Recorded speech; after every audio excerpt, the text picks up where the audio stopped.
There are hundreds of ham radio apps out there. I've tried a depressing number of them over the years. Most of them got deleted within a week. This is what survived. I've been licensed for 16 years. I've made a ton of contacts.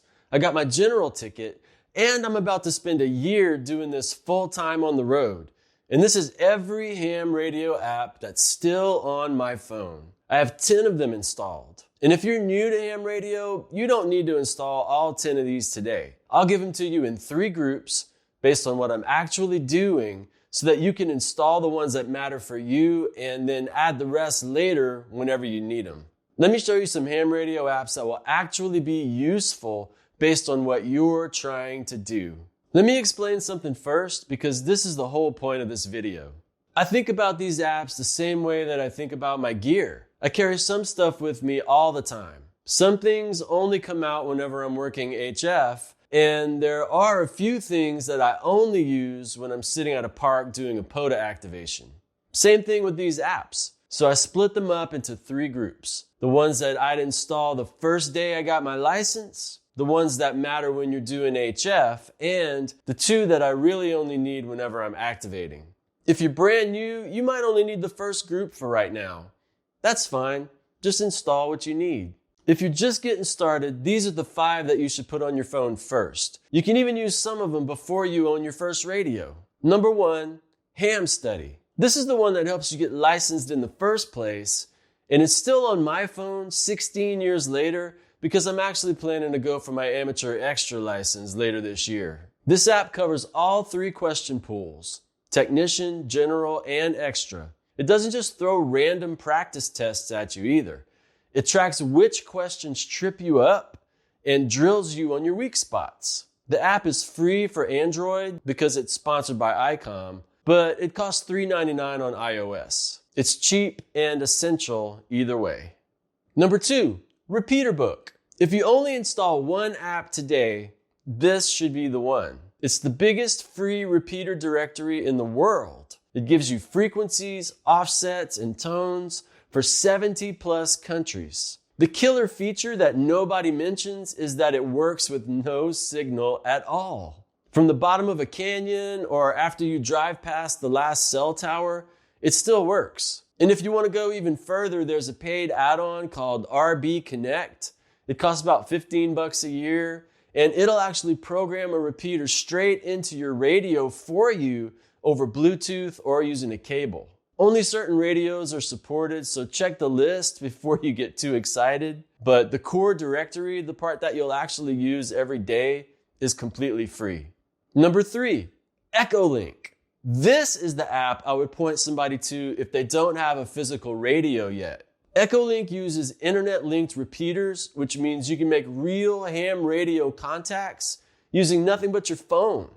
No radio, no antenna, no gear at all. You verify your license once, and then you're talking to people through repeaters all over the world. Here's why it's still on my phone after all these years.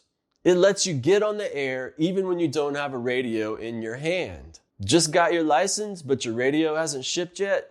You can start making contacts tonight right from your phone. One honest caveat though, because it runs over the internet, it's useless if the grid goes down. So this is really just a convenience tool, not something that you can rely on in an emergency. But as a $0 entry point and a backup to your physical radio, it's pretty hard to beat. Number 4, DVSwitch Mobile. This app is kind of like EchoLink's digital cousin. It's the same idea. Your phone stands in for a radio, letting you make contacts over the internet, except instead of using analog repeaters, DVSwitch gets you onto the digital networks, DMR, D-Star, Fusion, and more using the All-Star Link network. So if there's a digital repeater near you running one of those modes, you can get on it right from your phone. No DMR or Fusion radio required. And that matters because each of those digital modes normally requires you having to buy a dedicated radio, and those aren't cheap. DVSwitch lets you actually get on the air on the digital side without buying a separate rig for every single mode. Now here's an honest note, it does take a little more setup than EchoLink, and it only works on Android devices. But it opens up the same kind of doors that EchoLink does for you. It lets you get onto repeaters using digital modes without buying any physical hardware. Number 5, APRSdroid. This app does position reporting and short text messages over radio. Here's the easiest way to picture it. Think of a live Find My Friends map, except instead of running over the cell network, it's riding over ham radio. So it works in places where there's no cell service at all. Your radio beacons out where you are, and everyone running APRS nearby sees you pop up on their map, and you can see them too. That's really useful when you start going to events, doing group activities, or any kind of public service. Everybody can know where everybody else is without the hassle of manually trying to contact everyone. One thing to keep in mind, APRS is public by design. It's not private texting, so other hams can see anything that you send, and a lot of it gets logged to the internet on sites like APRS.fi. And like some of the other apps I mentioned, APRSdroid is Android only. So iPhone folks are going to need to find a different APRS client. Real question for the comments. What are some of your favorite ham radio mobile apps? Are there any ones that you think should have made this list? I'm curious about what other people might be using. For this next group, I didn't need these apps when I was a new technician. They earn their place on your phone once you have wider HF privileges and you're chasing contacts on those HF bands. If you're brand new, just know that these exist and you can come back to them whenever you're ready. Number 6, AMRT, the Ham Radio Toolkit. This one's your Swiss Army knife. It gives you callsign lookups, band limits for each license class, calculators to figure out the math for antenna lengths. It gives you your current grid square and other location info, and it's all in one place. I stopped using a separate grid square app because this one does that and 12 other things. It only costs a few bucks, and it's totally worth it. Number 7, HF Propagation. This app answers the question that every HF operator asks. What's the best band to use right now? It pulls solar and band data and gives you a quick read before you waste time calling CQ into a dead band. Now, fair warning, and the app says this itself, these are only predictions. The only real way to know how well a band's actually working is to get on and listen. But it will help you see which HF bands are the best ones to try at any given time. Number 8, HamAlert. This one's a power tool. You tell it what you're hunting.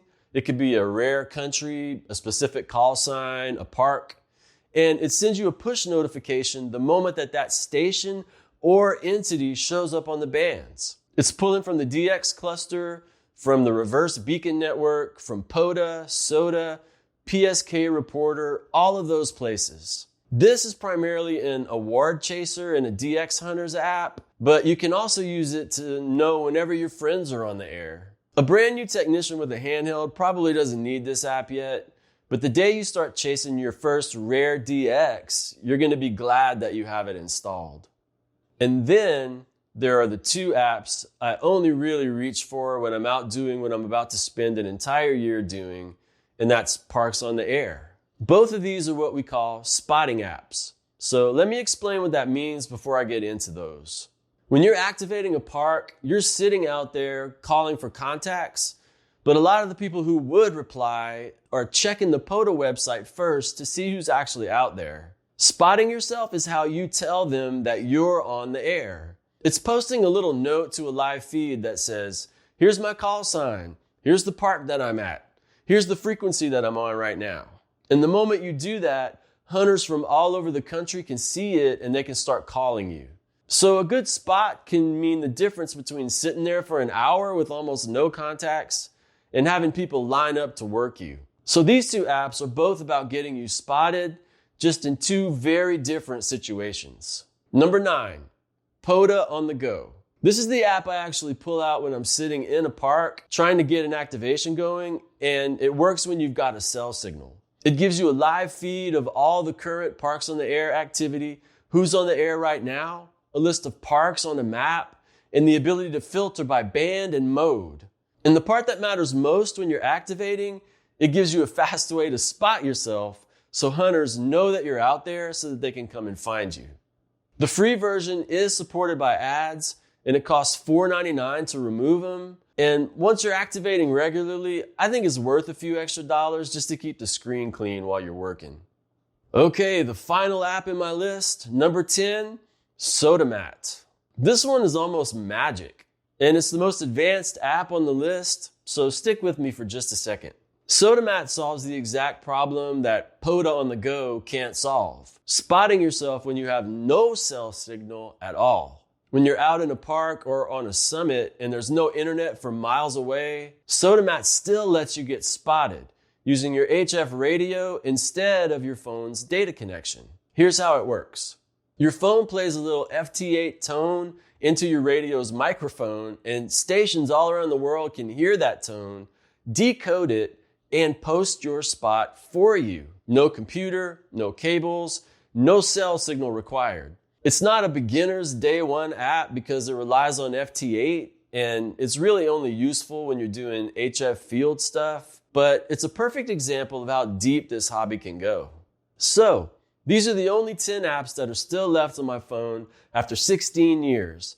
And the order that I would actually install them is: day 1, these 5 apps. Ham Study to get licensed. RepeaterBook to find local repeaters. EchoLink for when you don't have a radio handy. DVSwitch to explore digital without having to buy any gear. And APRSdroid for location tracking and events. Once you're on HF, AMRT, HF Propagation, and HamAlert. Once you're activating, POTA on the go, and SOTAMAT. Here's the honest truth though.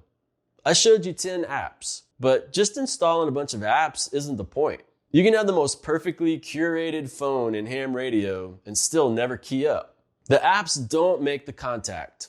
You do. Your phone is just there to get you to the moment where you pick up the mic. And that moment is still the best part of this whole thing. If you're still in those early days, trying to figure out your first radio, your first contact, all of that stuff, I put together a free video series about the 5 frustrations that trip up almost every new ham. It's completely free, and the link is right below this video. And I'm about to drive across the country in an RV doing new POTA activations every single week with all of these apps sitting in my pocket. If you want to come along, subscribe so you don't miss it. 73, and I'll see you in the next one.